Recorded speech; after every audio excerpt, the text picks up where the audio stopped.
Caríssimos e caríssimas, sejam bem-vindos à nossa aula virtual de análise do comportamento, aqui para a disciplina de análise experimental do comportamento, nessa primeira aula.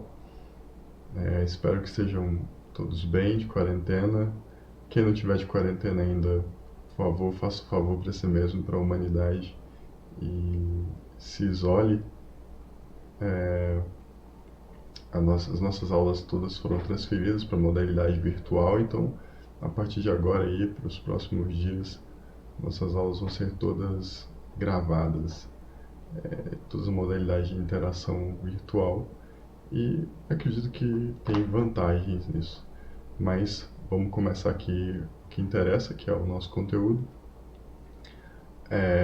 A aula de hoje é uma aula sobre a análise funcional, nossa primeira aula de análise funcional é a disciplina de análise experimental do comportamento. Esse vídeo está sendo gravado para os alunos da disciplina de análise experimental na faculdade Unicesumar. Se porventura ele for liberado para visualização de outras pessoas, é importante que seja contextualizado nessa disciplina em relação àquilo que já foi estudado, aos comportamentos e habilidades que já foram desenvolvidos com os alunos dessa disciplina. Então, essa é a nossa primeira aula de análise funcional, nosso primeiro passo. Vamos começar a desenvolver algumas habilidades para analisar funcionalmente, habilidade fundamental para qualquer psicólogo, principalmente para qualquer analista do comportamento. Eu optei por fazer uma revisão das aulas anteriores, é uma revisão breve, mas porque com essa mudança de formato de aulas, alguns a gente pode acabar se confundindo, e alguns dos tópicos pelos quais a gente já passou podem ficar perdidos. Então, vamos relembrar um pouco do que a gente já estudou. A nossa primeira aula desse bimestre foi o que é a análise do comportamento. E nessa aula a gente discutiu que a análise do comportamento, na verdade, é um aglomerado de outras áreas, de outros campos. Esse aglomerado consistindo principalmente pela análise experimental, que é o tema dessa disciplina, pela análise aplicada, junto com a prestação de serviços, e pelo behaviorismo radical. Então, quando a gente fala em análise de comportamento, a gente está falando ao mesmo tempo de todas essas áreas, e popularmente aqui no Brasil a gente chama análise de comportamento de behaviorismo. Mas quando a gente fala em behaviorismo, principalmente behaviorismo radical, a gente está se referindo à parte filosófica da análise do comportamento. Enquanto que o nosso interesse agora vai ser na parte experimental.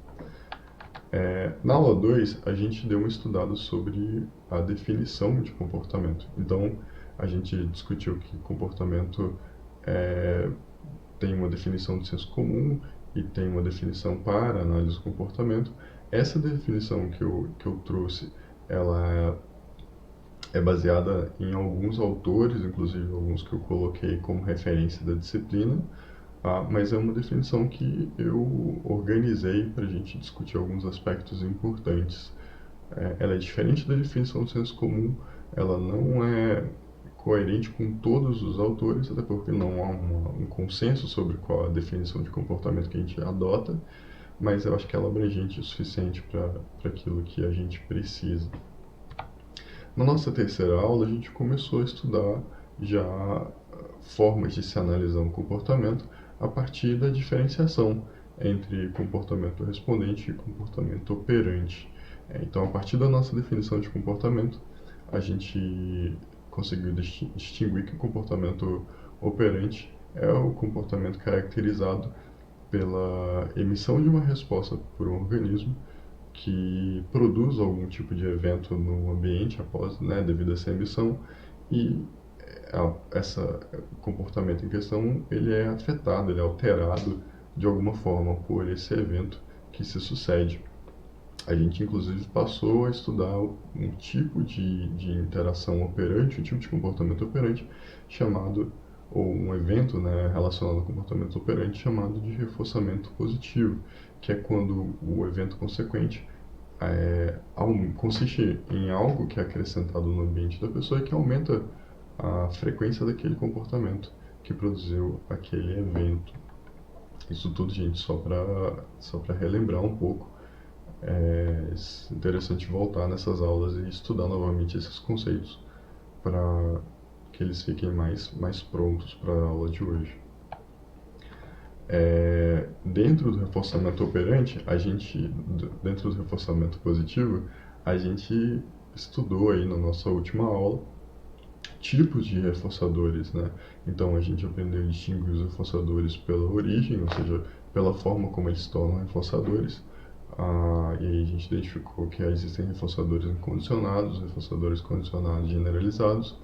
A gente conseguiu distinguir também reforçadores pela disponibilidade deles no ambiente. Então, nós temos o reforçador que é natural e o reforçador que é arbitrário, e reforçadores que podem ser distinguidos pela causalidade entre resposta e evento consequente. E aí a gente tem os reforçadores contingentes e não contingentes. Só para lembrar aí do que a gente viu até agora. As referências para essa aula, eu prefiro passar elas agora no começo, porque todo o resto que eu montei na aula, está baseado nessas referências. Então, nada aqui, exceto os exemplos, talvez é novo. Do que eu estou falando já está escrito em algum lugar, não tem nada de meu aqui além da explicação. E a principal referência é a referência básica dessa disciplina, né? O famoso livro de princípios básicos, né, do comportamento, famoso Moreira e Medeiros, agora no capítulo 9.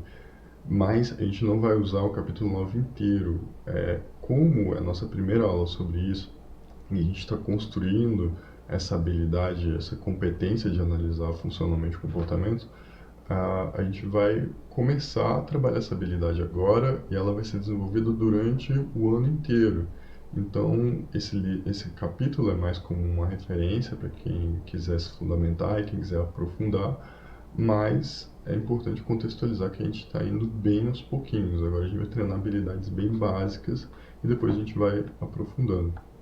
Além desse capítulo, eu recomendo muito esse artigo da Maria Amélia Matos. Esse artigo é clássico já para a gente na análise do comportamento. Maria Amélia foi uma análise do comportamento muito importante para a gente. E também, uma literatura mais recente, o capítulo de análises funcionais, moleculares, molares, passo a passo, no livro Teoria e Formulação de Casos e Análise Comportamental Clínica, que é muito legal também, bem detalhado e bem fácil e legal de ler, mais aplicado, né, para exemplos clínicos. Quem tiver interesse em psicologia clínica pode achar mais interessante. Mas, para a gente começar então, vamos passar pelo conceito do que é uma análise funcional. De maneira bem geral, bem genérica, a análise funcional, ela é a habilidade do psicólogo, a habilidade do analista do comportamento de identificar a função de um comportamento de uma pessoa, de um indivíduo, de um animal, do que quer que seja que a gente estiver analisando. Mas não só identificar, como identificar de maneira confiável. Ou seja, eu tenho como conseguir saber por que uma pessoa está agindo daquele jeito, e eu devo ter como provar ou demonstrar aquela informação. Então, não basta apenas você formular hipóteses, mas você tem que testar na análise funcional tradicional, experimental. Você deve testar essas hipóteses para ter certeza de que você realmente identificou. E sem esse teste, sem esse experimento que a gente faz a cada análise funcional, é difícil a gente ter segurança sobre a nossa hipótese. Uma hipótese sem testar é só uma hipótese. Então, para a gente conseguir chegar nessa habilidade super ampla de analisar funcionalmente o comportamento das pessoas, dos indivíduos, a gente vai começar aos poucos. E parte da análise funcional envolve interpretar.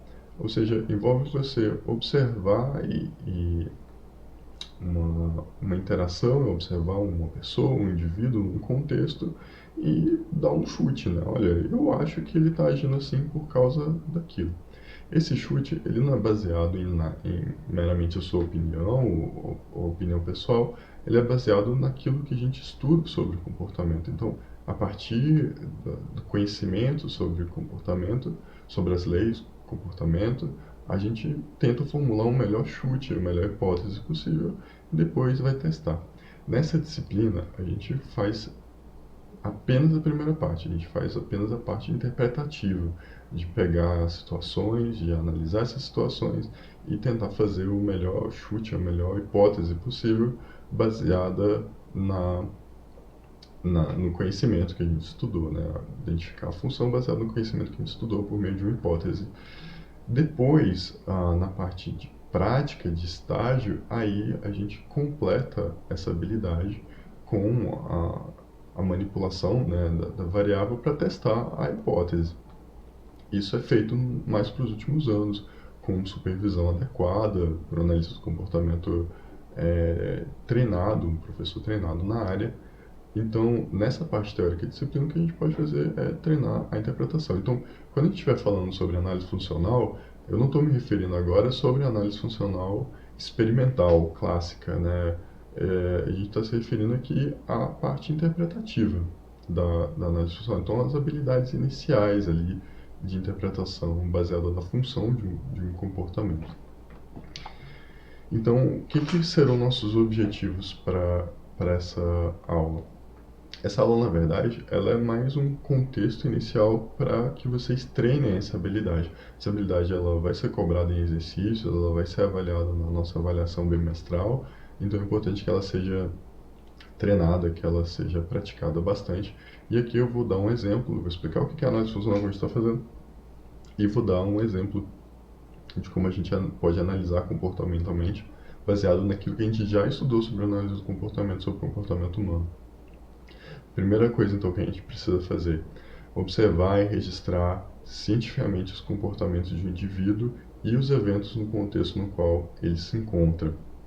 Essa primeira habilidade, ela requer uma série de outras habilidades que foram desenvolvidas num outro contexto, que é na disciplina de psicologia experimental ou na parte sobre observação e registro do comportamento.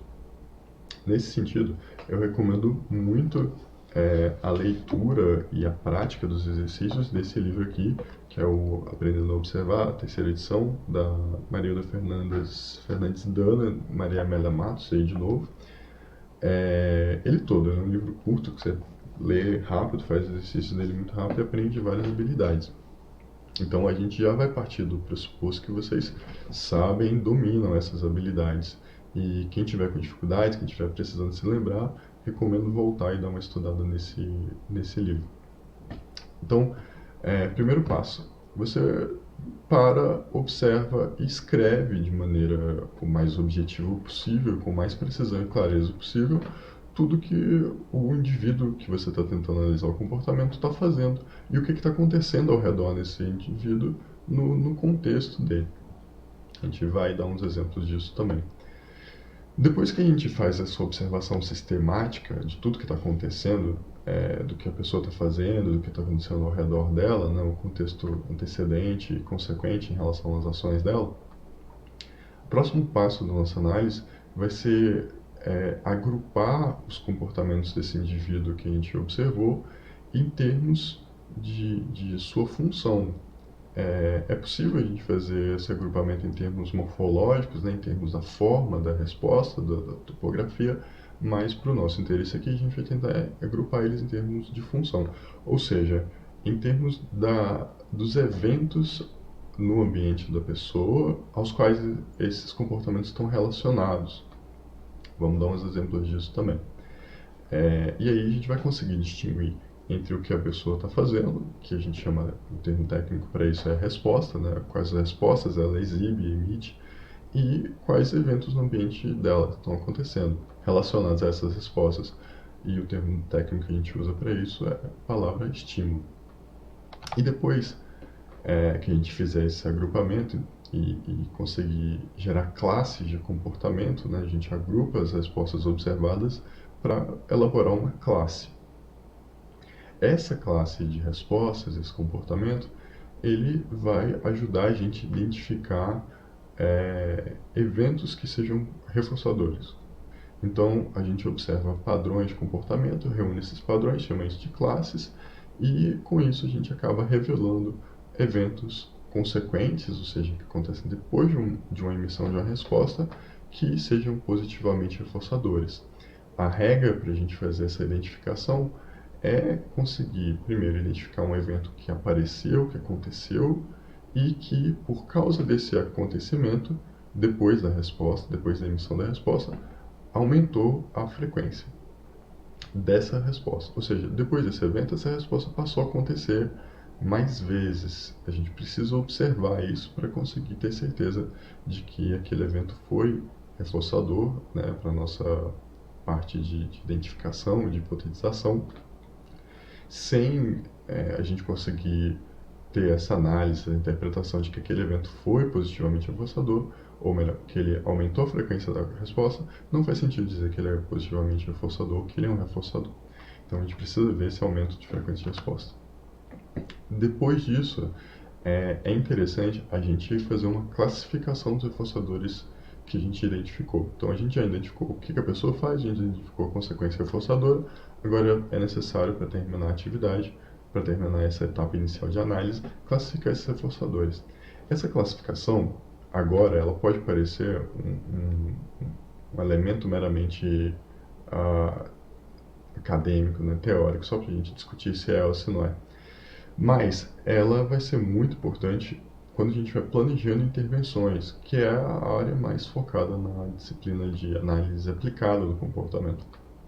Então, a gente sabe que diferentes tipos de reforçadores têm características e funcionam de maneira diferente, e quando a gente vai planejando uma intervenção, é interessante a gente conseguir distinguir eles e classificar os reforçadores, até para conseguir identificar certas características desse comportamento por meio dos reforçadores em questão. As características desses reforçadores ficaram na aula anterior sobre tipos de reforçadores. Vamos assistir esse vídeo aqui como exemplo, e vamos usar ele como exemplo para a gente fazer essa análise, para a gente fazer um modelo de análise funcional nos termos que a gente está lidando aqui. Opa. Consigo pular o vídeo.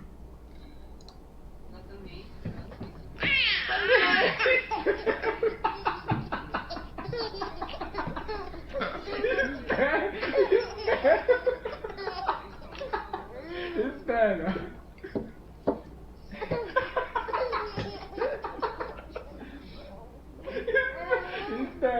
Espera, hein? Sem gritar, hein?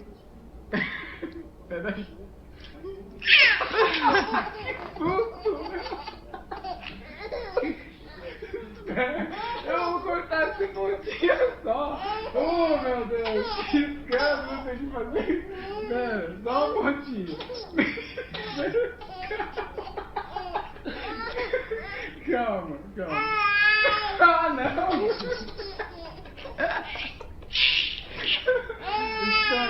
Espera, só essa pontinha.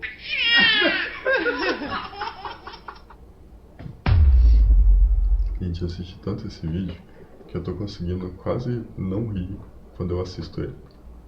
Então, a gente começa a fazer uma análise observando e registrando sistematicamente tudo aquilo que a gente observou.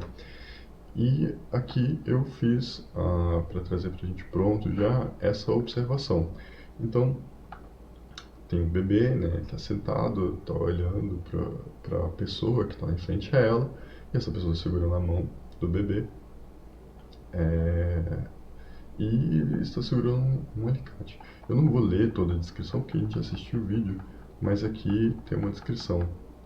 Essa descrição pode não estar muito boa, provavelmente tem alguma coisa que a gente poderia melhorar, mas é só para servir de modelo inicial, até porque não é nosso foco aqui agora.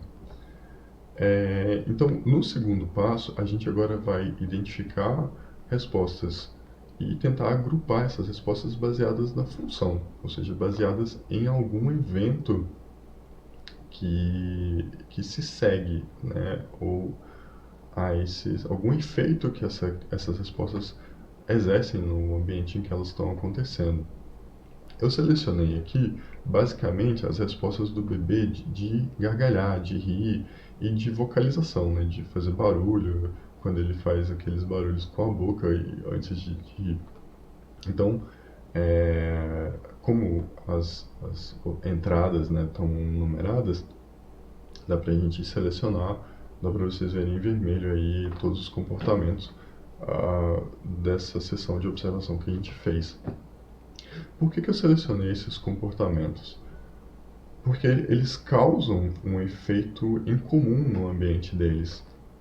No caso, o ambiente é social, é a outra pessoa que está ali, provavelmente o pai da criança, o nosso S2. O que eles causam? Sempre depois que a criança exibe a resposta de gargalhar, o S2, provavelmente o pai dela, ele geralmente tem duas reações típicas, né? Ele tira o alicate de alguma forma, ele afasta o alicate e ele também ri.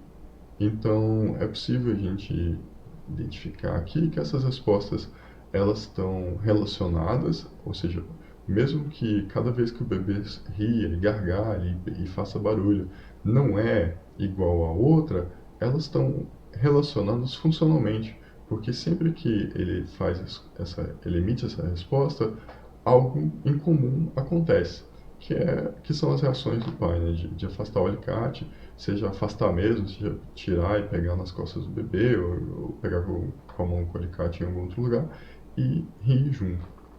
Então, depois que eu consigo identificar esse padrão funcional e agrupo essas respostas diferentes, mas que produzem a mesma consequência em comum, né, que estão relacionadas com a mesma consequência em comum, eu vou criar uma definição. Eu vou elaborar uma classe de comportamento e dar uma definição para essa classe de comportamento.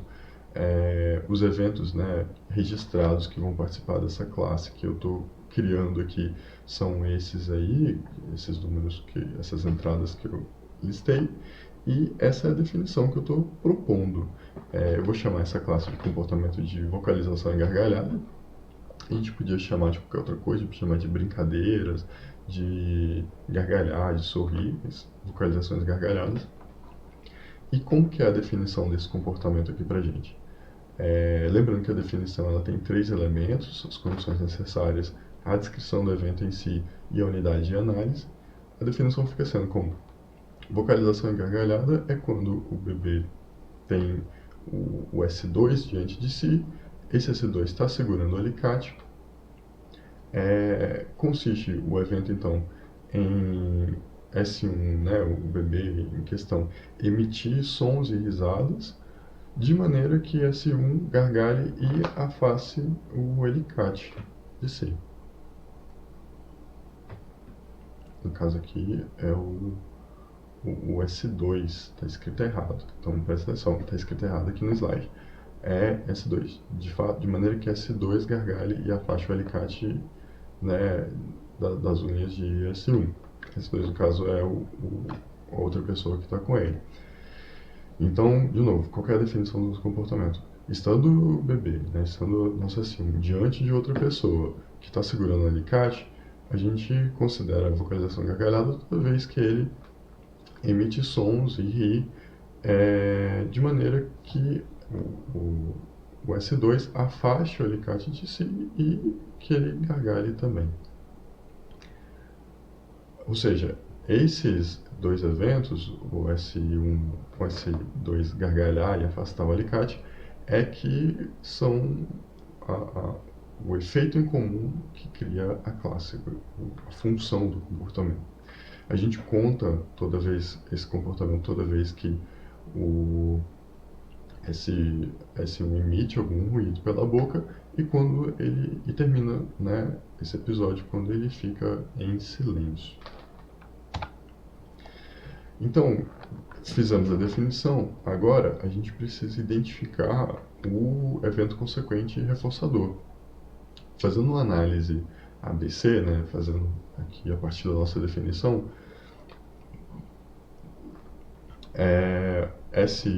a gente tem que, antes da resposta acontecer, S2 aproxima o alicate, A nossa classe de resposta a gente já definiu ela antes, então não precisa explicar direito aqui, a gente pode pôr só o nome da classe.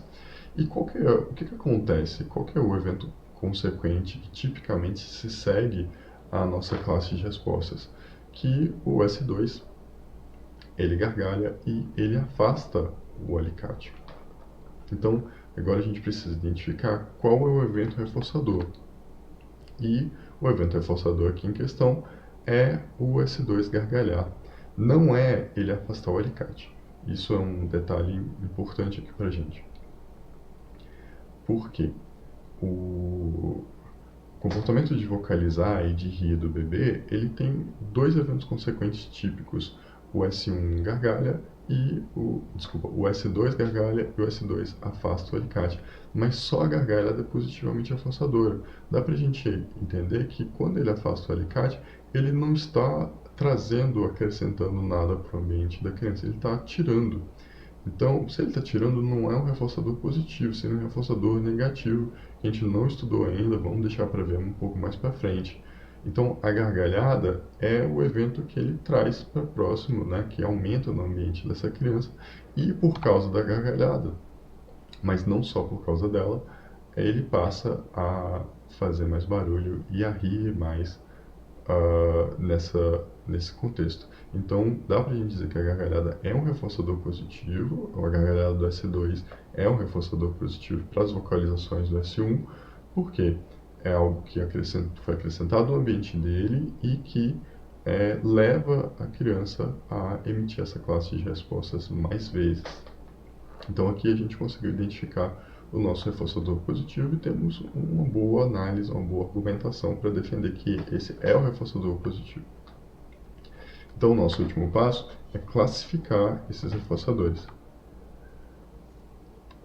Qual reforçador? S2 gargalhar. A gente está falando desse reforçador, não estamos falando do comportamento da criança aqui, a gente está falando do evento consequente positivamente reforçador que a gente identificou no passo anterior.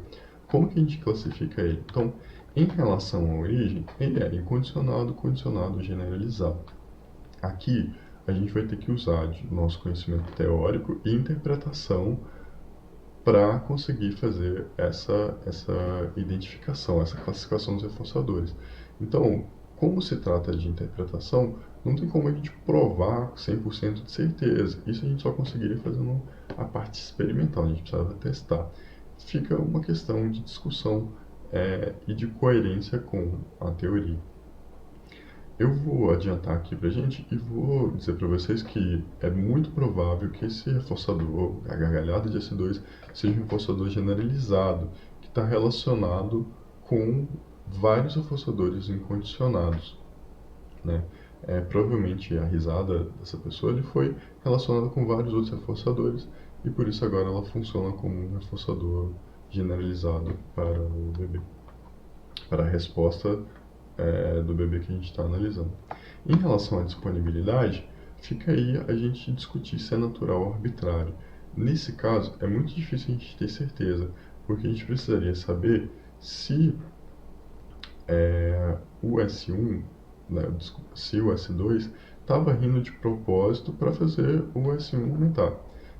A gente entende nos comportamentos que propósito tem também uma explicação, né? Não estamos usando esse termo aqui de maneira mentalista, a gente está usando ele com a interpretação comportamental, mas para facilitar aí quem está começando a entender a análise de comportamento agora, o reforçador arbitrário é aquele que é intermediado socialmente com o propósito de aumentar a frequência do comportamento.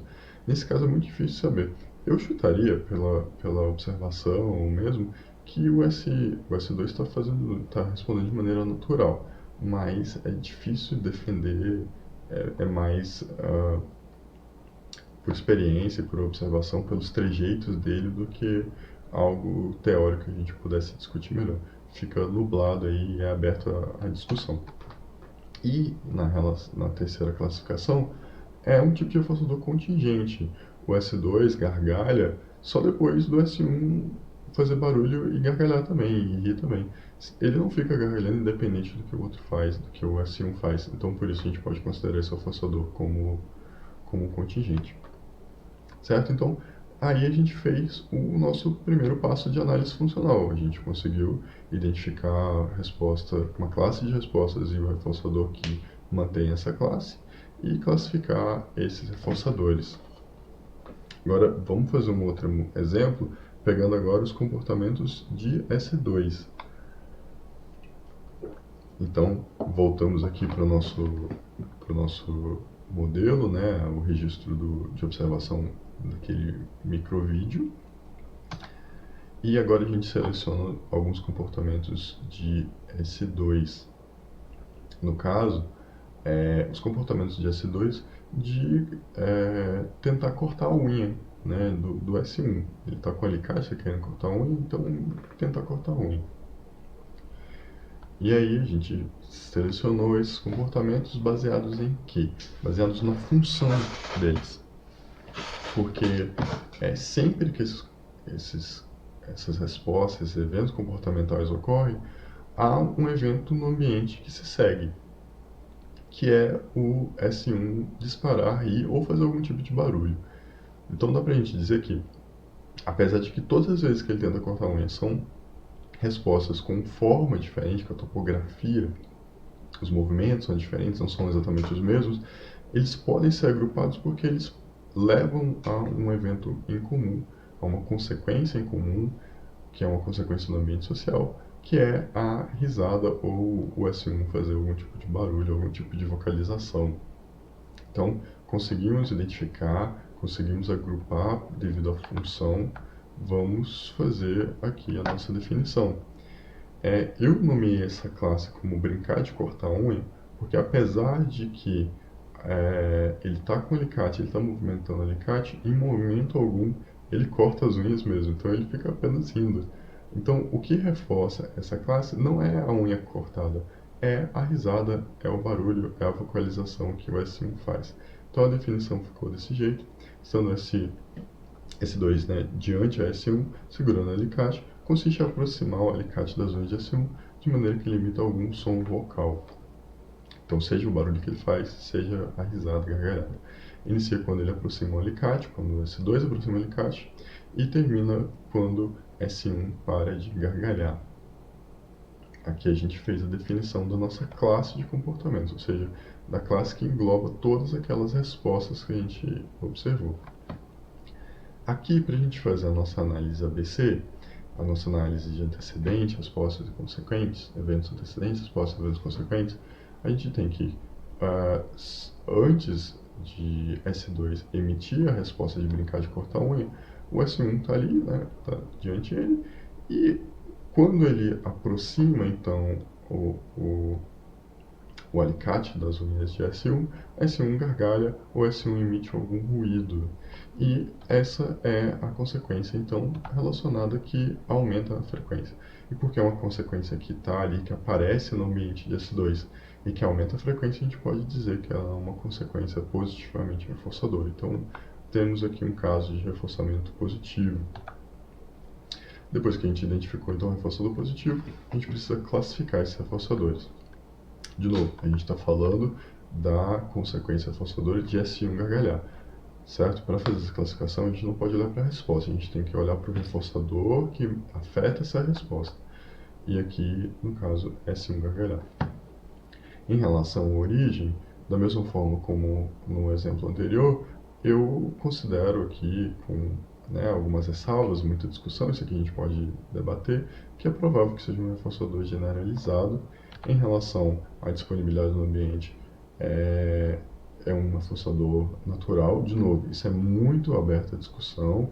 Aqui mais vale o seu argumento, né, para a interpretação, porque dificilmente a gente consegue chegar em uma prova cabal, uma prova que a gente não vai ter dúvidas.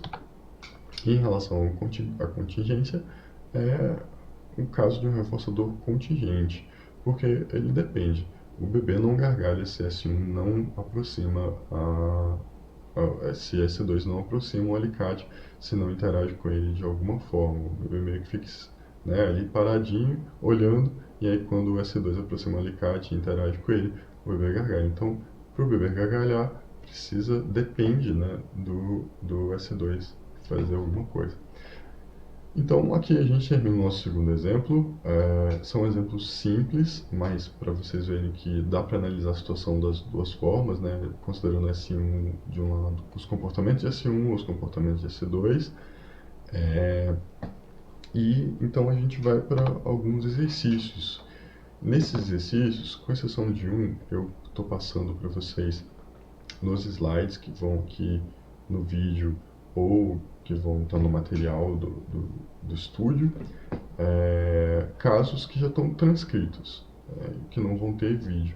Eu passei um com vídeo também, que aí vocês podem treinar a transcrição e né, treinar um pouco essa habilidade. O que é que vocês precisam fazer nesses casos? Primeiro, agrupar e classificar. Então, primeiro, agrupar respostas emitidas por um indivíduo que esteja sendo analisado a partir de sua função, ou seja, os ambientes, os eventos que acontecem no ambiente por causa dessas respostas, o efeito que essas respostas produzem, o que elas mudam no ambiente dessas pessoas. Depois de fazer essa classificação, é importante a gente definir a classe de respostas, daquele jeito que eu mostrei, usando as condições necessárias, o evento em si e a unidade de análise. A gente precisa treinar essa definição de comportamento. Depois que é feita a definição, então a gente identifica, a gente já tem a resposta, né, a classe de respostas, agora identificar o reforçador tendo um bom argumento para dizer que aquilo é reforçador baseado no que a gente estudou sobre o que é um reforçador positivo. E depois disso, classificar os eventos reforçadores, não a resposta. Certo? Vou deixar aí para vocês vários exercícios. São exercícios que vão ajudar vocês a treinar para fazer as atividades avaliativas e para desenvolver habilidades que são muito importantes para a gente e que a gente vai precisar usar depois. Então, essa habilidade de análise funcional que a gente está começando a trabalhar agora, a gente vai trabalhar ela o ano inteiro, com vários casos, vários exercícios, e tenho certeza que vai ajudar vocês a identificar e a desenvolver uma habilidade muito importante para a profissão de psicólogo. Agradeço pela atenção. Foi uma aula mais curta, uma aula só para explicar o exercício, como que a gente pode fazer. Vou pedir agora que vocês façam e treinem bastante, façam todos os exercícios. Em relação aos exercícios, no próximo vídeo eu vou ajudar a resolver alguns, não vou resolver todos eles, vou resolver alguns aleatórios, alguns que eu vou escolher, mas vocês podem tirar dúvidas nos comentários desse vídeo, tanto no fórum, durante a aula, quanto nos comentários do vídeo, que eu vou deixar ativado para vocês postarem dúvidas, e eu e os monitores da disciplina vamos discutir essas dúvidas e tentar ajudar o melhor possível. Então, é isso. Bom estudo, bom exercício para vocês. A gente se fala mais depois.